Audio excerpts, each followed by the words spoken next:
Eu estava até falando essa semana passada com o Nebojio Malit, e a gente fez um programa sensacional aqui.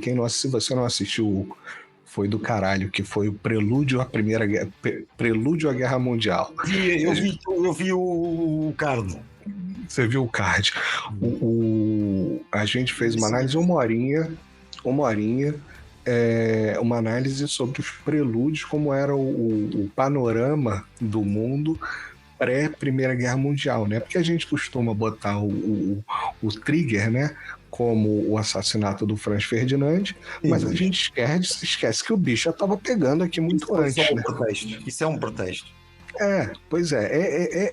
É aquela estalada que faltava, né? O estopim que falta, né? Há todo um contexto socioeconómico de confrontação também e tentativa de sobrevivência de impérios também. Troca de poder, guerra de poder. Luta pelas colónias. Sim. Essas é que são as grandes razões da Primeira Guerra Mundial. E da Segunda também. Que na verdade é só uma continuação, né? É como um bocado aquela ideia de que daqueles que acham que o Hitler atacou a União Soviética porque a União Soviética era comunista e ele era fascista. Não é por isso. Atacou porque queria o petróleo da União Soviética, queria as riquezas da União Soviética, precisava da alimentação, dos alimentos da União Soviética, precisava dos recursos daquele país. Para sustentar a guerra de expansão. Claro, a sua expansão e de uma lógica até imperialista, monopolista, é um pouco isso sempre. Aliás, porque é que querem partir a Rússia? Exatamente. É o velho problema, não é? Agora, nesta questão, enfim, desta falência do próprio sistema, e que nós há pouco estávamos a falar, com o que é que justifica com tanta incompetência a manutenção destas figuras, não é? São tão criticadas num determinado período, mas depois afinal já servem, e há ali um centrão, não é? Há ali um centrão que se entende. Eu chamo-lhe o centrão da alternância. Da alternância, mas não da alternativa. E há vários equívocos que aqui estão integrados. Quer dizer, o primeiro é a ideia de que este centrão é moderado. Tu tiveste, a partir ali dos anos 90, quando as ideias socialistas e comunistas vão à falência, entram em crise, naquele período, acaba a alternativa. Portanto, é o fim da história. Todos conhecem os livros de Fukuyama, do fim da história. Era no fundo o capitalismo tinha vencido e era aquele modo capitalismo liberal, não é? Ou neoliberal, mais tarde neoliberal, com o consenso de Washington ele passa a ser neoliberal, e então cria-se a ideia de que aquele centro de poder composto normalmente por dois partidos, nos Estados Unidos o Partido Democrata e o Partido Republicano, na Europa os partidos socialistas, sociais-democratas e os partidos de centro-direita da democracia cristã, os partidos populares ou os partidos sociais-democratas mais de direita e com alguns liberais também, portanto o centro-direita e o centro-esquerda, naquilo que se definiu, era o centrão, o arco da governação, aquilo que sustentava o sistema. E durante muito tempo, aquilo que vingava em termos de propaganda mediática, propaganda política e do próprio sistema era a moderação, a responsabilidade, o diálogo. Isto é preciso diálogo, não é luta de classes, porque isto temos que dialogar uns com os outros. É preciso compromisso, é preciso concertação. E então o próprio povo foi arrastado pela propaganda para esta lógica da moderação. Isso é muito radical, agora cá nacionalizar, agora cá ir para a luta, para as greves, isto tem que ser conversado, pessoas civilizadas. Só que o problema, acho que estava bom de ver, que quando toda esta moderação e esta construção num centro fechado, levaria a uma estagnação. Porque não há dialética. Tu tens uma proposta, mas não tens a antítese desta proposta. Não é?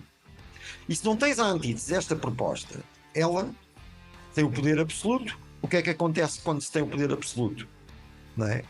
A realidade não para. Portanto, estagna, entra em crise, vai à falência. Porque deixa de ter antagonismo e ao deixar de ter antagonismo deixa de evoluir. E foi isso que aconteceu.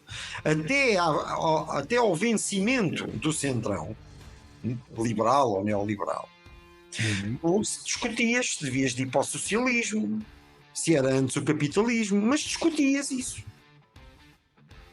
O próprio Olaf Palme, na Suécia, social-democrata, previa chegar ao socialismo em 50 anos. Ele se calhar nunca lá iria chegar, mas o facto de se discutir isso introduzia componentes dialéticas no discurso político e na arrumação política que no fundo faziam o sistema renovar-se, inovar e reproduzir-se. Quando tu assumes que não, isto o privado é que é bom, o público é para privatizar, os públicos não sabem, o Estado não sabe governar, o Estado não sabe gerir, quem sabe gerir são os privados. O Estado não pode investir, para além, não pode ter déficit, porque se tiver déficit entramos em derrapagem. O Estado não pode investir mais do que o dinheiro que tem. Para pagar melhores salários é preciso primeiro produzir a riqueza. E quando entras nesta lógica e crias estes pilares doutrinários que não correspondem a verdades concretas, verificadas, porque tu podes ter uma empresa bem, por exemplo, na questão das privatizações, é um exemplo. Tens empresas públicas bem geridas e outras mal geridas, porque o que conta é a qualidade da gestão, não é a sua natureza. Não é? Portanto, quando tu tens esta cristalização do poder no centro, neste centrão, tens outra coisa, que é a criação de uma aristocracia fechada, de uma aristocracia política fechada. E estes partidos começaram a estar muito longe da realidade concreta. Muito longe das pessoas. Porquê? Porque começaram a funcionar em sistema fechado. Tu, se reparares, a quantidade de filhos, primos e cônjuges que pululam a política europeia, vais ficar estarrecido. Todos eles têm uma ligação familiar qualquer com ministros, secretários de Estado, com grandes empresários. É um ciclo fechado. Eu não tenho nada contra isso, não é? Porque a qualidade das pessoas é que conta, mas não pode fechar-se aí. Também não se pode dizer, olha, só porque és filho de um ministro agora já não podes ser ministro. Não tem a ver com isso. É natural que um filho de um político saiba movimentar-se melhor na política do que uma pessoa que nunca esteve na política. É natural, ele viveu ali, aprendeu. Mas a política é que não pode fechar-se aos outros só por causa disso. E o que aconteceu foi esta cristalização do centro político. A criação da ideia de que aquilo é que funciona e o pragmatismo é manter aquilo. E as pessoas que pela propaganda votavam nestes partidos. E então votavam numa lógica que era ora num, ora no outro. Estava zangado com um, votava no outro e por aí fora. A determinada altura, a realidade impõe-se. Porque a realidade não para. E tudo o que tenta estagnar e tudo o que estagna é ultrapassado pela própria natureza das coisas. E o que tu tens é, começas a ter uma fuga do centro de poder mundial para a Ásia, começas a ter uma perda de influência relativa do Ocidente com o seu modelo de exploração neocolonial em relação aos países do sul global, e o sistema começa a entrar em falência porque não foi capaz de acompanhar essa evolução. Porque tu nem podias discutir se tinhas um modelo neocolonial. Isso é um disparate. Agora, o modelo neocolonial, nós somos pela democracia em todo lado. Nós andamos a promover a democracia pelo mundo. Chegar a um país e impor-lhe as regras do FMI para que se dolarizasse, não é?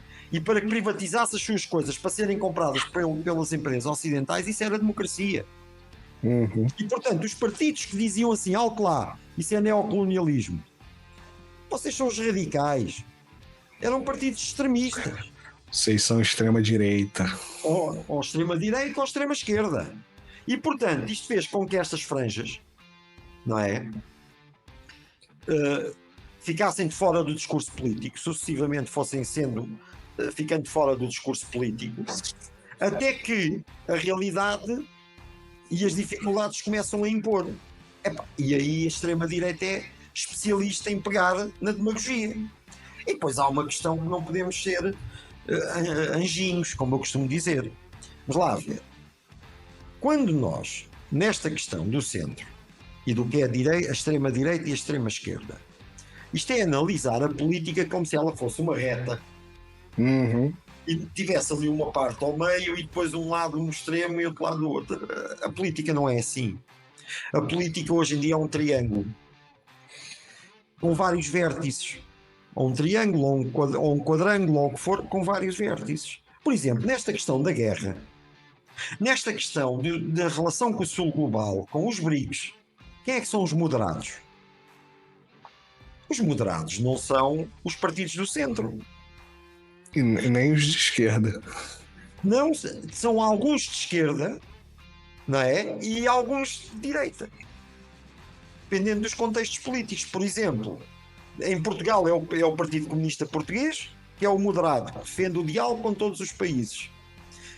Mas se fores para, por exemplo, na Hungria, é o Orbán. Mas, de qualquer das formas, não podes dizer que aquele que está no meio e que sempre se assumiu como moderado, Macron, olha, um bom exemplo, é moderado nesta questão, porque eles andam de dentes arreganhados contra a Rússia e agora estão a arreganhá-los contra a China. Então isto é moderação? Isto não é moderação, não é? Esta é a primeira questão. E, portanto, nesta questão do que é moderado, do que não é, temos que perceber em relação a quê? Em relação em que é que se é dialogante?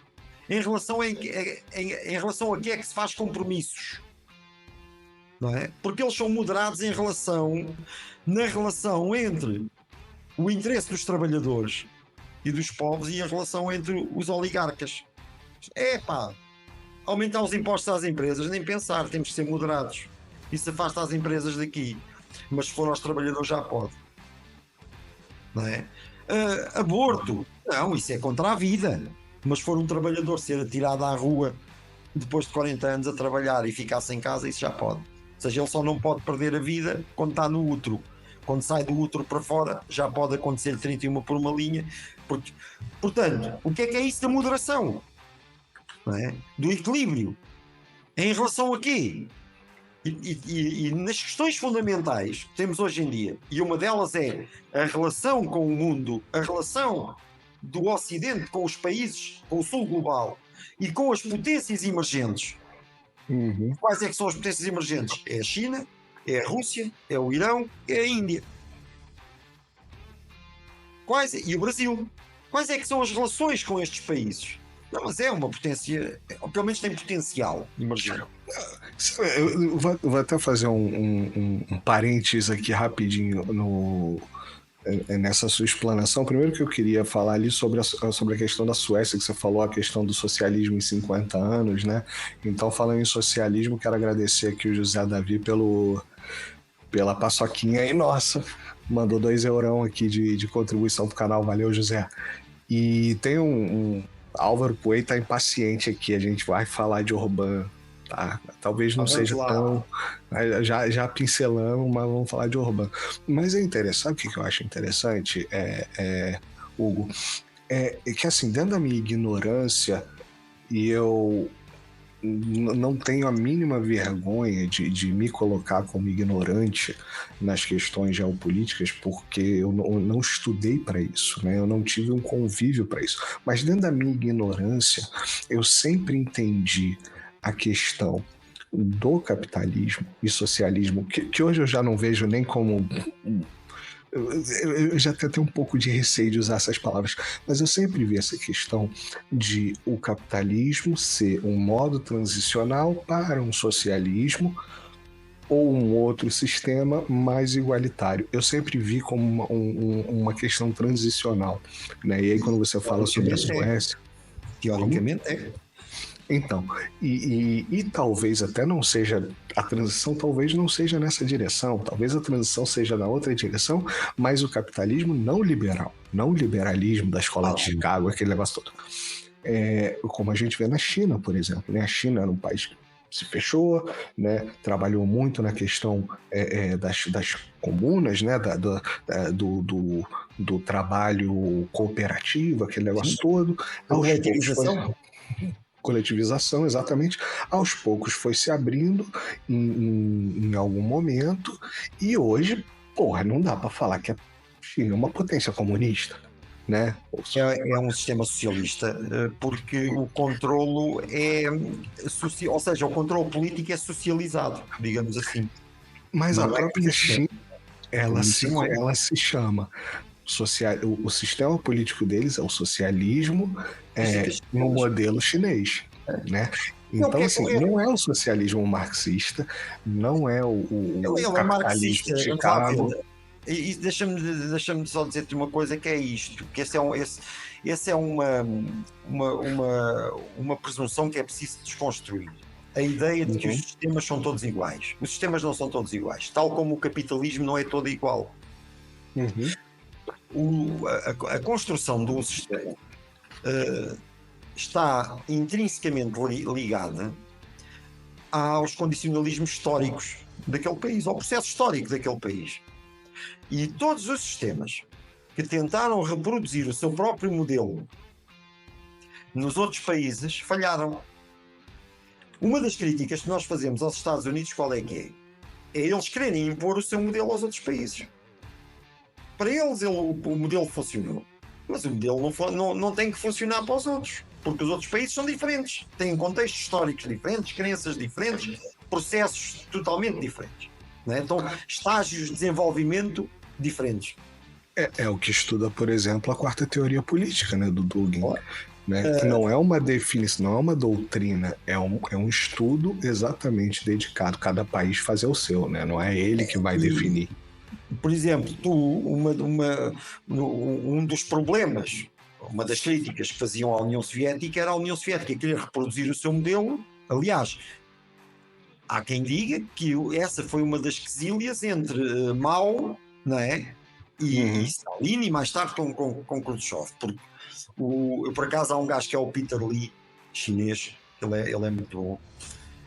E ele fala muito disto, até do papel da revolução cultural naquilo que é a China hoje. Ele diz assim: a China é um modelo de planeamento descentralizado.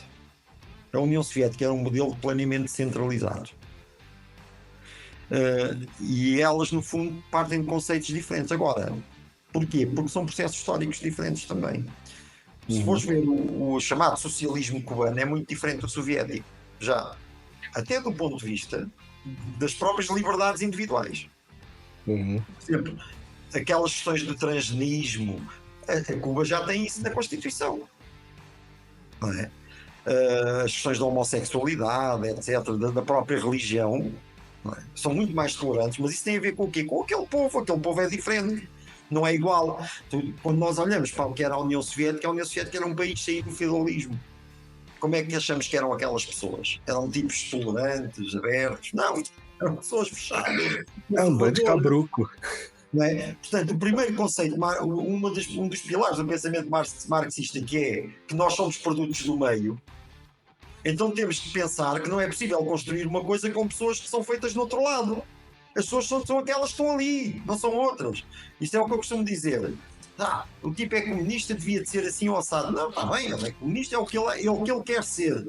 O que ele é aquilo que resulta daquilo que é a sua vida neste contexto.